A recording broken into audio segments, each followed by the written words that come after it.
Ndivyo ambavyo mimi nimejiwekea kwenye maisha yangu, na watu wote ambao wanafanikiwa ndio watu ambao yani unajua mafanikio wakati mwingine sio tu kwa accumulate hela nyingi. Unaweza kuwa na hela afu una amani, una furaha. It's nonsense.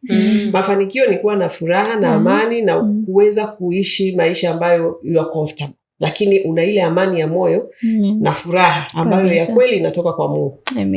Kwa hiyo sasa hiyo ili uipate, hakikisha chochote unachokifanya. Yani ni bora mimi naweza nikakataa hela nyingi kwa sababu hicho kitu hakitanipa amani. Kwa sababu kwangu priority sio hela.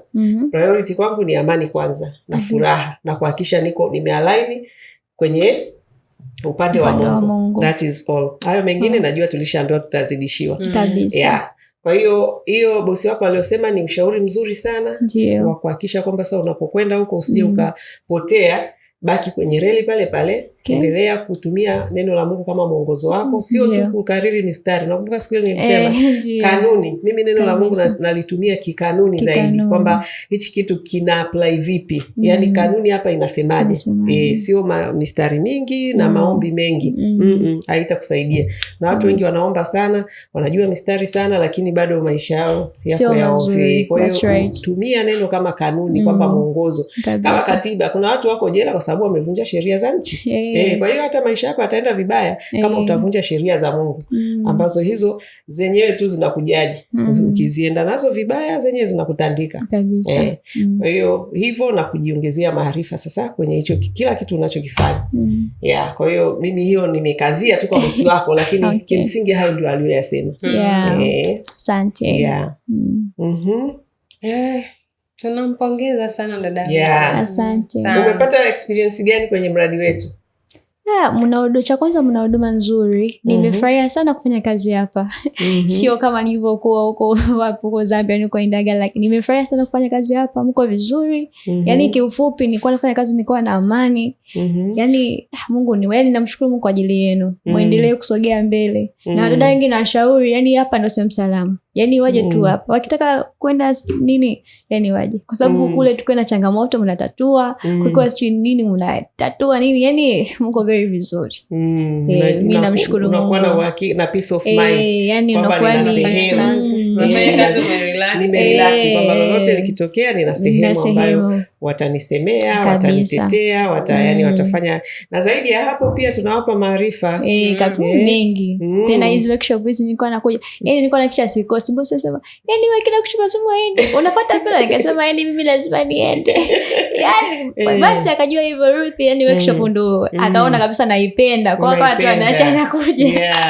Kwa anapenda sana. Kwa sababu nilikuwa najifunza vitu vingi sana. Naweza nikaja, yani let's say kule naweza nikawa labda unajua mwaka ni mkubwa unaweza kama unataka kubariki, unaweza kuchoka, lakini ukija huko kuna nguvu fulani hivi unakuta unaipata. Kuna ushauri, yani mkiongea vile unasema I can do this, ngoja niendelee kupambana. Kwa hiyo ukienda kule unajikuta umebadilika. Unarudi na energy, unapata na nguvu. Na ndio kazi yetu. Na sisi kwenye mradi wetu tunajivunia kuwa na wadada kama wewe. Tunajivunia kuwahudumia wadada wa aina yako. Wadada ambao wanaonyesha progress. Wadada ambao hawaishi njiani. Wadada ambao wako tayari kuwa na ule ustahimilivu. Kwamba pamoja na changamoto za kazi, maana sio kwamba kazi hazina changamoto, zipo. Lakini ile kustahimili kwamba mimi lazima nipambane, nitoke hatua hii, niende hatua ile. Kwangu mimi hiyo inanipa faraja sana, kwa sababu hayo ndo maono yangu. Yani msukumo wangu ni kama hivyo, kukuona una furaha, yani kukuona, yani sio Ruth yule, yani huyu ni mwingine kabisa, super dada ambaye sasa anaenda kuanza maisha yake, hana stress za maisha, yani ameshapata mwelekeo, yani that is my vision. Ndio anaishi sasa ndoto zetu, yani wewe ndio unaishi ndoto yetu kabisa ya huu mradi, kwamba unakuja hapa kama daraja, inakupa hatua nyingine na unaendelea kwenye hizo hatua nyingine mpaka utakapofika kileleni. Na akili za kujitegemea, yani hiyo ndio ambacho tunawafundisha sana, na hata mitaala yetu imejikita huko. Kama kwenye semina, unajua wewe mwenyewe unachosema, yani nazipenda hizi workshop. Kwa nini? Kwa sababu zinakusaidia. Unaweza ukawa umefika mahali umechoka, lakini unapokuja unapata energy, unapata nguvu. Ukirudi kule unaanza tena kupambana. Ni wadada wachache wana hizo akili. Wengi wakija hapa mwingine anakuja workshop inaishia. Wewe mara zote unakuja wakati tunaanza Ruthi kashafika.